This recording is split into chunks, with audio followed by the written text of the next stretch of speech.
But first, the news stories of this week that everyone is talking about. Sex scandals in high places. The big name, of course, Arnold Schwarzenegger, with revelations of a child born out of wedlock. The second, a name less well known but no less powerful, Dominique Strauss-Kahn, in line to become the next president of France. Now, the stakes in his case are much higher because he could spend the foreseeable future in prison for the alleged sexual attack of a hotel maid. I've been following the story since it broke, and there are new details. So here's a minute-by-minute account of a powerful man who had everything, and now maybe everything to lose. Dominique Strauss-Kahn. Step up, Mr. Kahn. Stand right here, Mr. Justice. A shocking image. One of the most powerful economic and political figures in the world hauled into a New York City courtroom, unshaven with a grim look on his face, facing charges of criminal sexual assault. It all began around noon last Saturday at the luxury Sofitel Hotel located off Times Square in New York City. On the Sofitel's 28th floor, a hotel maid enters a $3,000 a night suite that she thinks is empty. Sources tell ABC News that this is what she says happens next.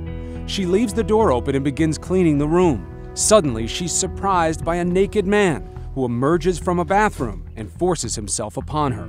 Sources say the maid breaks free, but her attacker chases her, locks the front door, and drags her into the bedroom where he forces her to have oral sex. Her physical being was violated, and so now her world has essentially been taken away from her. The maid estimates the desperate struggle lasts about 15 minutes before she's finally able to flee. Sources say she's shaken and distraught and tells two witnesses separately about the attack. The hotel notifies the police, who are on scene by 1:45. At the time, according to sources, the maid says she had no idea who her alleged attacker was. In fact, he is someone known to many all over the world. His name, Dominique Strauss-Kahn, the 62-year-old head of the International Monetary Fund, which lends hundreds of billions of dollars to financially strapped countries. Strauss-Kahn is also one of France's most famous politicians, widely considered the leading contender to be the country's next president. He's someone famous, he's someone that has been admired for a very long period of time. 12:45 p.m. Saturday. Strauss-Kahn checks out of the Sofitel, in a hurry, investigators say, and goes to meet his daughter for lunch. Later that afternoon, Strauss-Kahn is on his way to JFK Airport to catch a flight to Paris. He calls the Sofitel asking about a missing cell phone. Police instruct hotel employees to tell Strauss-Kahn that they will deliver the phone to the airport. He might have thought that this young woman was not going to report any misconduct, so he might have felt free to call the hotel because he actually got out of the hotel without anybody stopping him. 4:30 p.m. Strauss-Kahn is sitting in first class on the Air France jet. Police board minutes before takeoff and take Strauss-Kahn into custody. Early Sunday morning, Dominique Strauss-Kahn is booked and charged with criminal sexual assault and makes the acquaintance of a New York City tradition, the perp walk. International scandal, one of the most powerful banking figures in the world in a potential... By Monday morning, Strauss-Kahn's shocking arrest hits the news, making international headlines.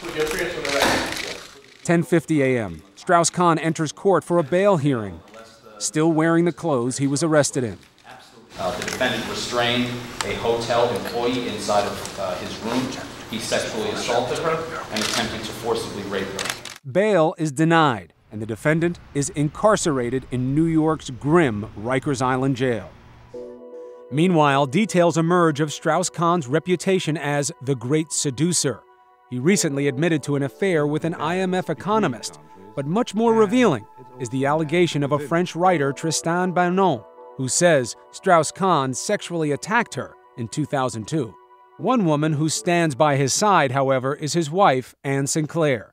In a statement, the popular French TV journalist says, "I do not believe for a single second the accusations leveled against my husband." She was in love with him, they were a couple, we knew maybe he was not that faithful, but that's his private life. Information is also surfacing about the background of the 32-year-old Sofitel maid. Her lawyer says she is a Muslim who emigrated from Guinea 7 years ago and is the widowed mother of a 15-year-old daughter. She doesn't have relatives here. She does not have an extended family. She is very much on her own. But in France, many believe the maid is part of a conspiracy to ruin Strauss-Kahn's political career. And Strauss-Kahn's lawyers also challenge the maid's account, suggesting any sexual encounter may have been consensual.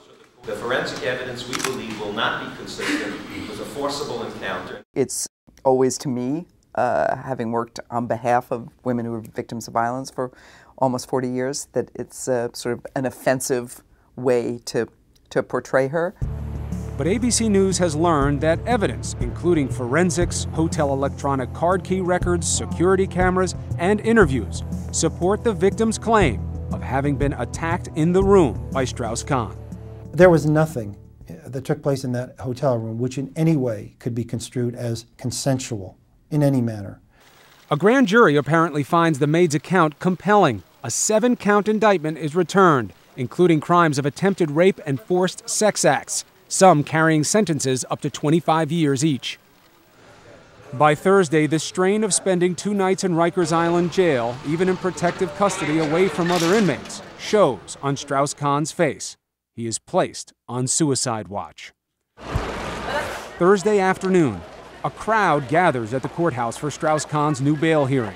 His wife and daughter show up, and he is now clean-shaven and wearing a suit. I have decided that I will grant a bail under the following conditions. Strauss-Kahn gets bail and celebrates with a shy smile and a kiss to his wife and daughter. He puts up $1 million in cash and a $5 million bond. He promises to be confined to house arrest, where he must wear an electronic monitoring device. Despite the restrictions, it is a moment to savor, as there may be dark days looming ahead. As for the immigrant maid who fatefully walked into Strauss-Kahn's hotel room, she continues to hide out in an undisclosed location, scared and intimidated, but according to her friends, with a strong belief in American justice.